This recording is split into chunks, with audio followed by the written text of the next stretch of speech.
Dear audience, this is Mohammed Khan Mehdi with inside reality में आज direct आपको ले जाऊंगा मशरिक वस्ता की तरफ, जहां इजराइल अब ये वॉर हार चुकी है।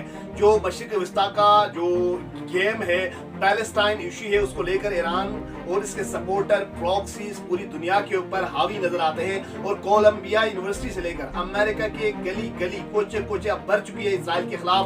अब एहतजाजी जो तहरीक है वो मुतहरिक हो रहे हैं, वाइब्रेंट हो रहे हैं। इजराइल के प्राइम मिनिस्टर नेतन्याहू के खिलाफ इंटरनेशनल क्रिमिनल कोर्ट में से किसी भी वक्त फैसला आ सकता है और उसको कर्व कर सकता है। He will be behind the bars, वो सलाखों के पीछे हो सकते हैं। और नेतन्याहू को आगाह किया अमेरिकन खुफिया इदारे, इंटेलिजेंस, अमेरिकन ब्यूरो ने, अमेरिकन पेंटागन और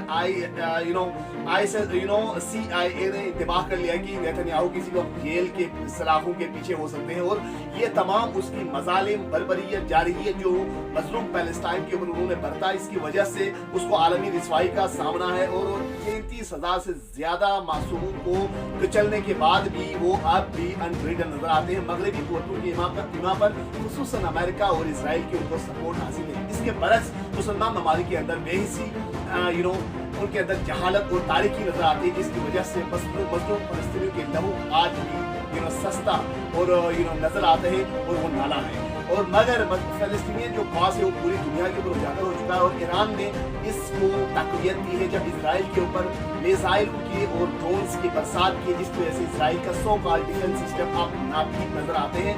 अब कहा जा सकता है कि इसराइल का जो खुद साख्ता डिफेंस सिस्टम है वो मकड़े की जाले से भी ज्यादा नहीं हो चुका है, जिसकी वजह से इसराइल उसको बचाने के लिए ईरान के ऊपर एक सर्जिकल स्ट्राइक करना चाहते थे। और अमेरिका ने बुरी तरह से रोका और बताया अगर तुम ईरान के ऊपर हमला करेंगे तो हमारी तरफ से कोई सपोर्ट नहीं होगी। इस वजह से इसराइल के प्राइम मिनिस्टर से लेकर आला अहदेदारान सारे वो साइकोलॉजिकल डिसऑर्डर का शिकार है। उसके जो इंटेलिजेंस चीफ है उसने हाल ही में उन्होंने रिजाइन कर लिए। इसराइल की तारीख में किसी भी मिलिट्री चीफ का पहली बार रेजिग्नेशन है।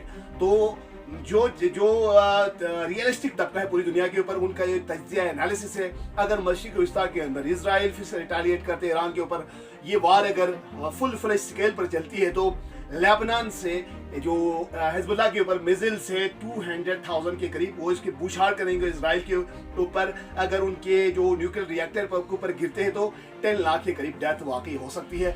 और अमेरिका के जामियात में और बिलखुसूस USA के अंदर जो तहरीक उभरे हैं, पहले वो उनकी सिंपैथी इसराइल के साथ हुआ करते थे, होलोकॉस्ट को एंटीसेमिटिज्म के जो नारा लगाते थे, अब ये मिट चुकी है।